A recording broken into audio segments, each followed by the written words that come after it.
आगरा पहुंचे पर्यटन एवं संस्कृति मंत्री ठाकुर जयवीर सिंह पर्यटन एवं सनातन परंपरा को बढ़ाने की दृष्टि से योजनाओं पर किया कार्य। आगरा में भी 3 योजनाओं का लोकार्पण किया। 50% आगरा विकास प्राधिकरण और 50% सरकार की ओर से दी जाएगी धनराशि। पर्यटन मंत्री ने सपा सुप्रीमो अखिलेश यादव पर तीखा जुबानी हमला बोला। अखिलेश यादव की सोच और कार्यशैली को बताया बंदरों वाली। अखिलेश यादव के मुख्यमंत्री रहते हुए यूपी में 17 करोड़ पर्यटक आते थे, लेकिन अब 70 करोड़ आ रहे हैं। यूपी में विधानसभा उपचुनाव को लेकर पर्यटन मंत्री बोले, सभी सीटों पर होगी जीत। संविधान खत्म और आरक्षण खत्म की बातों को लेकर विपक्षियों ने जनता को गुमराह किया था। पर्यटन मंत्री सवाल सीधे तौर पर उन्होंने सरकार पर उठाया। देखिए, सही बात तो ये है कि चूंकि सोच कार्यशैली सब कुछ बंदरों वाला ही है अखिलेश जी का। उनको बंदर ही दिखाई पड़ते हैं, बंदरों में भयभीत भी बहुत रहते हैं। तो मुझे लगता है उन चीजों पर गौर न करे। पर्यटन को जिस तरीके से अखिलेश जी जब उत्तर प्रदेश के मुख्यमंत्री थे 2017 तक का, उत्तर प्रदेश में पर्यटकों की आवक 17 करोड़ थी। आज की तारीख में उत्तर प्रदेश में पर्यटकों की आवक एवं 70 करोड़ है। 17 से 70 करोड़। ये ब्रेकिंग दे सकते हैं, और ये अखिलेश जी को पूछा चाहिए। तो आपने दे दी कि अखिलेश ज्यादा बंदर है। अखिलेश ज्यादा बंदर नहीं है, उनकी सोच, उनकी कार्यशैली। सर, एक आखिरी सवाल, उपचुनाव को क्या किस हिसाब से देखते हैं? उपचुनाव में हम लोग देखिए सभी 9 सीटों पर मजबूती के साथ भारतीय जनता पार्टी चुनाव लड़ रही है, और हमें निश्चित रूप से उम्मीद है कि जिस तरीके से संविधान खत्म हो जाएगा, संविधान बदल जाएगा, आरक्षण खत्म हुए, इसको धोखा दे करके, चीटिंग करके, जनता को गुमराह करके जो उन्होंने समर्थन ले लिया था, वो स्थितियां खत्म हो गई है। जनता अब पूरी तरह अपने को ठहराता महसूस कर रही है, और निश्चित रूप से उत्तर प्रदेश की जनता भारतीय जनता पार्टी के सभी 9 प्रत्याशियों को समर्थन देगी, और बेहतर परिणाम की उम्मीद के साथ हम लोग क्षेत्र में है। मंत्री जी, जम्मू कश्मीर की विधानसभा में धारा 370 वापस लाने के प्रस्ताव पास किया गया। 370 इतिहास हो चुका है, कभी कल्पना कोई नहीं कर सकता। ये तो बेकार की अपने सच्ची लोकप्रियता पाने के लिए विभिन्न दल अपना वहाँ कर रहे हैं, लेकिन ये इतिहास के पन्नों में जा चुका। 370 का कोई सवाल ही नहीं।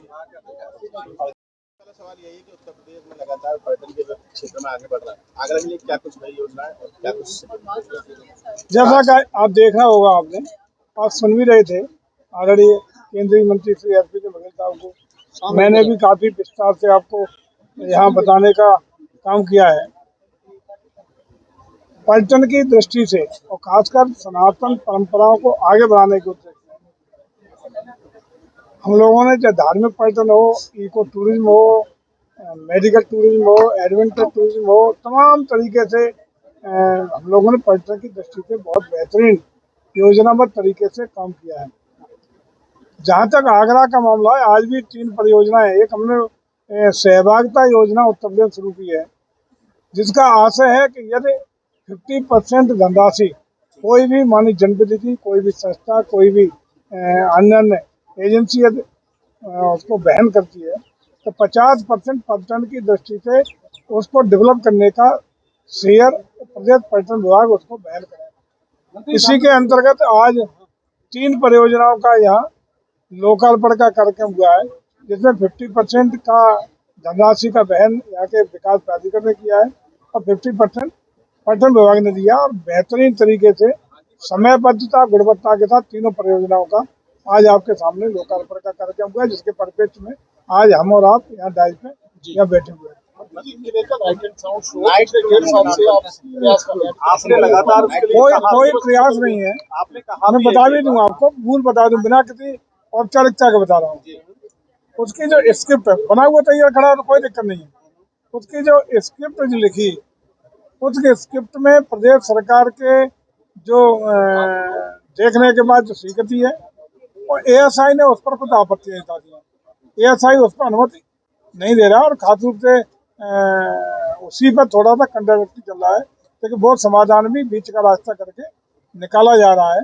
और जिस दिन रास्ता निकल आया, 10 दिन 5 दिन, उसी दिन ये काम शुरू हो जाएगा। काम पूरा हो चुका है, सारा सिस्टम लगा हुआ तैयार है, सारा सब कुछ तैयार है, लेकिन जो स्क्रिप्ट चलनी है उसको लेकर थोड़ा सा एएसआई के और राज्य सरकार के बीच में भेद है। कुछ उस मतभेद क्या कहेंगे, एक छोटा सा टेक्निकल इशू, तकनीकी इशू है। वो तकनीकी इशू को हम लोग हफ्ते 10 दिन में जल्दी दूर कर लेंगे, और वो लाइट एंड साउंड का यहाँ दिखाना शुरू किया।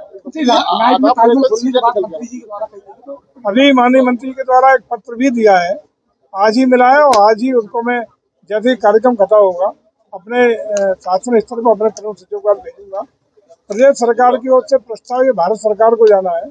मैं बहुत जल्दी अपने प्रदेश सरकार की ओर से प्रस्ताव भेजूंगा भारत सरकार को, और माननीय मंत्री को उसकी प्रति भी उपलब्ध कराऊंगा। जैसे ही ये कार्य आगे बढ़ेगा तो हम तो चाहते हैं कि प्रदेश सरकार और भारत सरकार मिलकर इस कार्य को धरातल पर उतारने का काम करते हैं। किस बात की प्रतिक्रिया सर? रात को 11 बजे तक ताजमहल का खुलने का आपके ताजमहल 11 तक कृत्रिम प्रकाशन, उसके लिए एक प्रस्ताव अभी माननीय मंत्री के द्वारा दिया गया है, आज ही अभी मिला है, उसको हम लोग आगे बढ़ाने का काम करेंगे। मंत्री जी, अभी कुछ दिन पहले अखिलेश यादव ने सवाल खड़े किए थे कि पर्यटक ताजमहल